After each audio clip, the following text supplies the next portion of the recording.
Dun, dun, dun, dun, dun, Enough fun and games. FBG Live. As most of you all know, people get victimized by the police far too often, and there's lots of stories out there of police abuse that are within families and neighborhoods. But oftentimes it's hard to hear about stories of police abuse on a larger level because of a couple things. One is it can be embarrassing when you're arrested, even when you're wrongfully arrested, and society doesn't want to hear your story. They want to assume that you're guilty. Another is people are criminal defendants and they sometimes can't talk about their case, and so they're stuck allowing the police to dictate, the narrative. And so it's really great when people who have been victimized are able to speak out and tell their story. And we're lucky to talk to three people today who each have their very own unique stories. Some of them involve corrupt cops and bad procedures, and some of them get far more dire in that regard.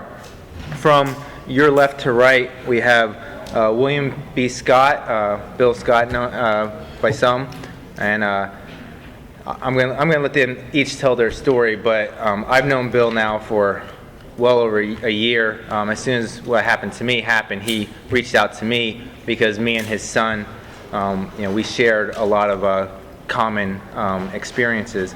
And then next to him is Chris Young here in Texas, who's been fighting corrupt cops a bit out towards Houston, I believe. Yeah, Dallas. and then next to him we have Luane Kelly, who actually has faced some interesting, I guess you could say, profiling issues with police here in Austin. And so this isn't my stage, this is their stage, so I'm just going to hand it over to Bill Scott. Thanks, Antonio. Just quick background, I'm an ex-Air Force officer. I flew in the Air Force as a flight test engineer. Have a degree in electrical engineering, but I'm a graduate of the Air Force Test Pilot School, flight test engineer course. Didn't get to drive, rode in the back, tested airplanes. And then I spent 22 years as a reporter for Aviation Week magazine, doing a lot of investigative journalism. And I've been writing books since I retired, so I'm into my fourth book now. So quick story here. I call this particular presentation Fiction as a Legal Weapon, the Erik Scott story, or murder.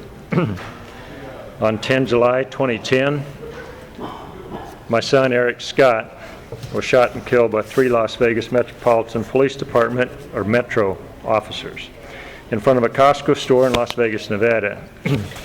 He was a 1994 graduate of the U.S. Military Academy at West Point, same school as Antonio went to.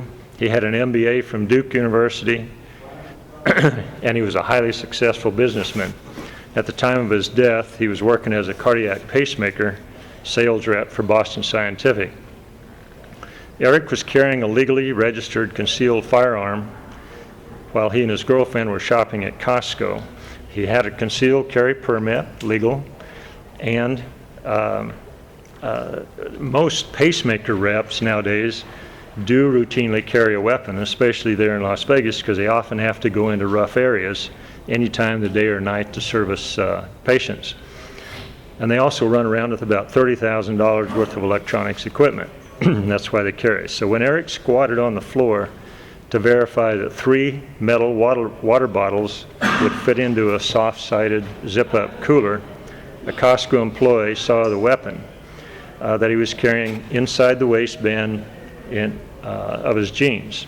I always said if Erik had a 3-inch longer t-shirt on, he'd be alive today. But he became uncovered, and this employee reported. A manager came, a civil interchange ensued, and the employee informed Erik of Costco's policy that guns were not allowed inside company stores. However, there were no signs outside posted near the entrance or inside the store.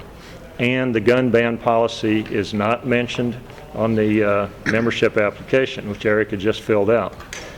Erik calmly responded that his firearm was legal and that he had a concealed carry weapon permit on his person. Nobody ever asked Erik to leave. But for reasons known only to him, A young, plainclothes security guard subsequently placed a call to the police and claimed Erik was acting, quote, erratic and was carrying a gun. For the record, Erik was not acting erratic. We have found out that this gentleman was. He was in the store just before Erik was, and I don't reveal his name or anything because we may have to use him. But he looked so much like Erik, they could have been brothers. Same height, same weight, similar colored hair, and he did cause a disturbance back at the pharmacy just before that. So it kind of all came together as, hey, the guy that caused the problem back there is now in the store carrying a gun. And we have the 911 call, and this guy ratcheted it up. The dispatcher cranked it up. So when the cops rolled in, they really thought they were dealing with a hostage situation. They said, evacuate the store. It was announced, but nobody told the customers why they were being evacuated. So Erik and his girlfriend calmly walked out with the rest of the crowd, and as they went outside, they passed 3 Metro officers waiting at the entrance, guns drawn. The Costco undercover security guard identified Erik, and Metro officer William Mosier started yelling. Erik turned 180 degrees to find 3 cops looking at him, and this fat, sweaty, very scared cop shouting 3 conflicting commands, pointing a .45 at him. With his left hand, Erik had the situational awareness to lift his t-shirt to expose the pistol and repeated, I am armed, I am armed. But he had his BlackBerry cell phone in his right hand. Mosier panicked and fired 2 rapid shots. First round struck Erik in the heart. 2 other cops who had no idea what was going on fired another 5 rounds. Erik was shot a total of 7 times. 5 bullets hit him in the back and were fired after he was on the ground and dying. Based on a 911 call recording, so we know this is how long it took, Mosier had screamed 3 different commands, then fired within approximately two seconds. Mosier then knelt on Erik's back and cuffed my son's hands. Erik was already dead. Costco had numerous security cameras inside the store, and at least 4 trained on the entrance where the shooting took place.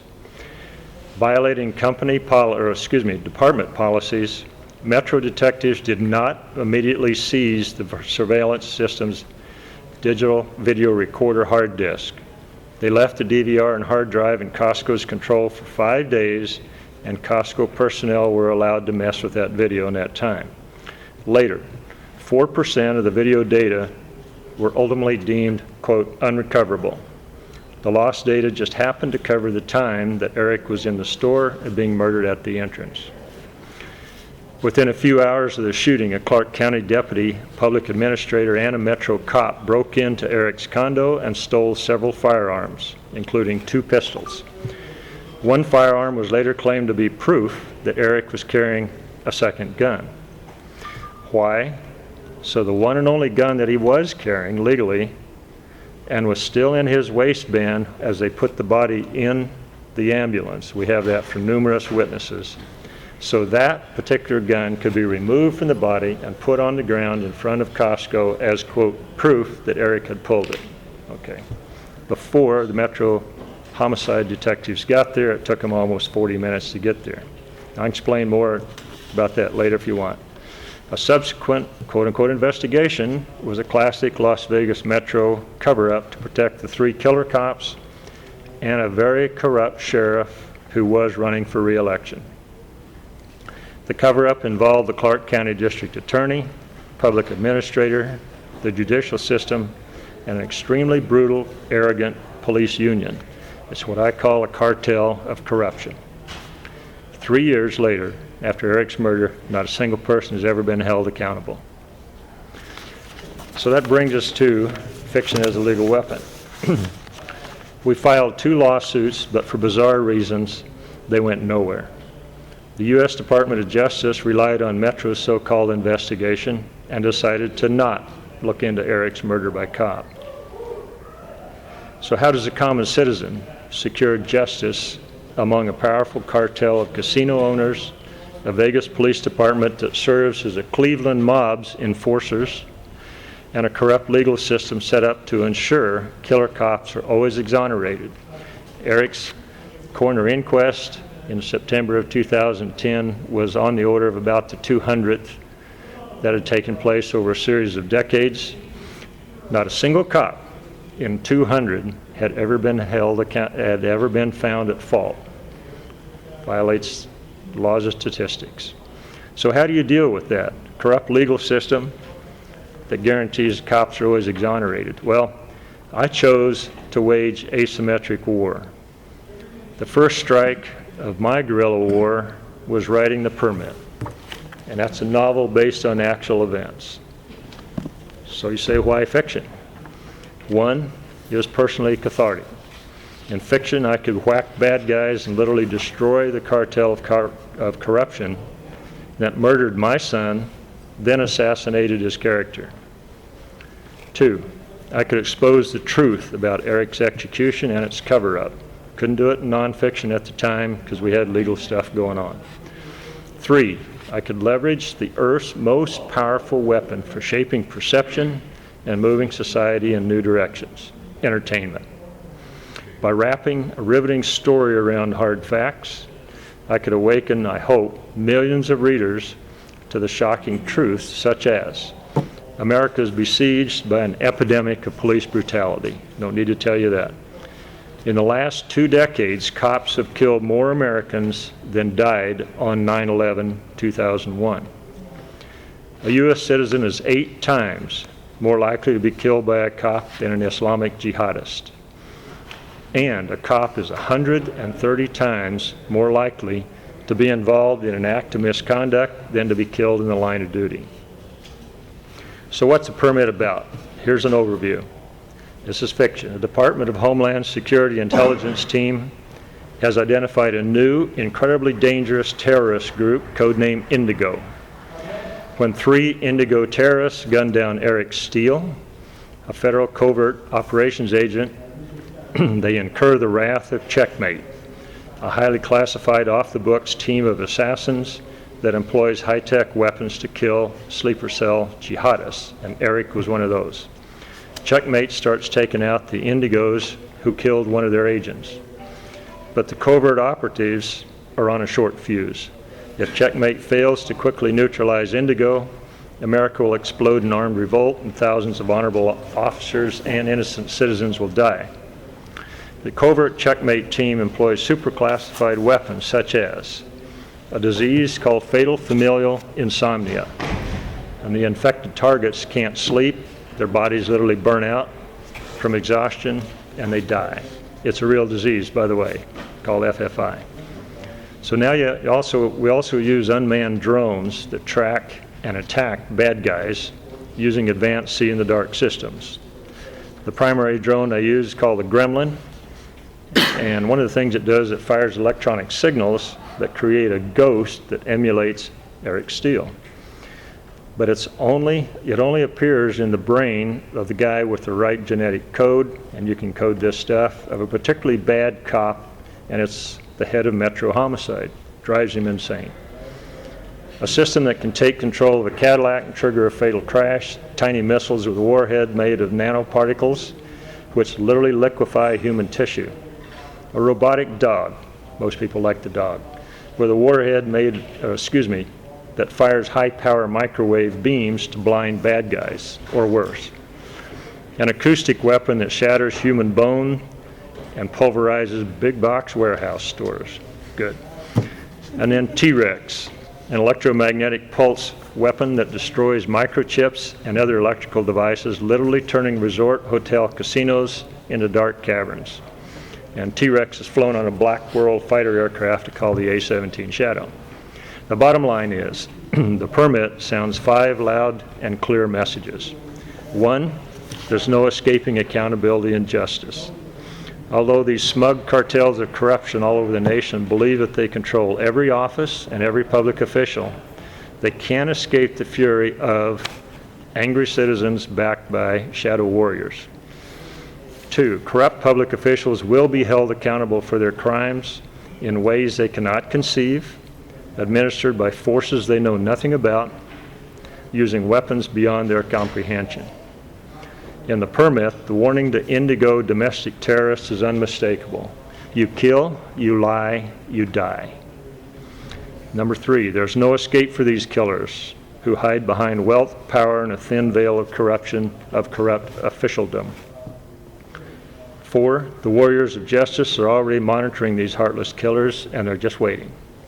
5, finally, the permit is a memo to corrupt, coward cops like Bill Mosier, Tom Mendiola, Robert Snyder, Patrick Oborski, Patrick Neville, Brian Yant, Derek Colling, and Jesus Aravello, just as a starting. And this message is, some forms of justice are worse than death. Thank you.